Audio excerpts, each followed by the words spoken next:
ఇక తన బయోగ్రఫీ రాసే బాధ్యత ఎండమూరికి అప్పగిస్తున్నారని మెగాస్టార్ చిరంజీవి వ్యాఖ్యానించారు.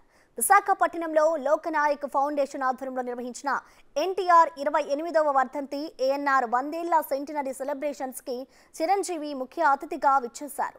సమకాలీన రచయితలతో ఎండమూరికి సాటి లేరని, ఆయన రాసిన అభిలాష సినిమాతోనే పరిశ్రమలో తన స్థానం పదిలమని ఫిక్స్ అయ్యాయని తెలిపారు.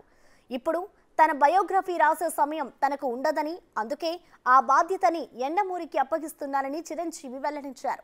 అలానే ఎన్టీఆర్ ఏఎన్ఆర్లతో ఉన్న బంధాన్ని గుర్తు చేసుకున్నారు మెగాస్టార్.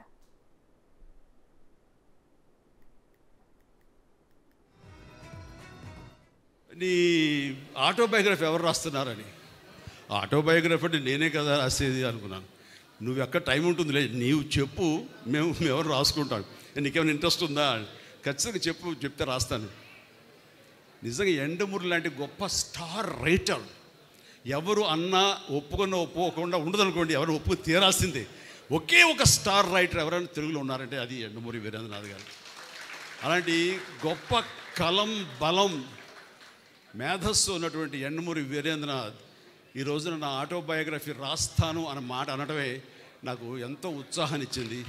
అందుకని ఇది ఎలాంటి అత్యద్భుతమైనటువంటి వేదిక. అండ్ మా వైఎల్పి గారి సమక్షంలో ఇది జరిగింది, ఇది జరిగి తీరుతుంది. ఆల్రెడీ ప్రాసెస్లో ఉందన్నాను కానీ దానికి కన్సాలిడేట్గా కాంక్రీట్గా లేదు.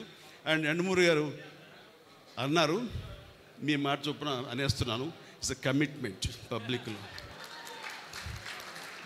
Done. Thank you very much. Right.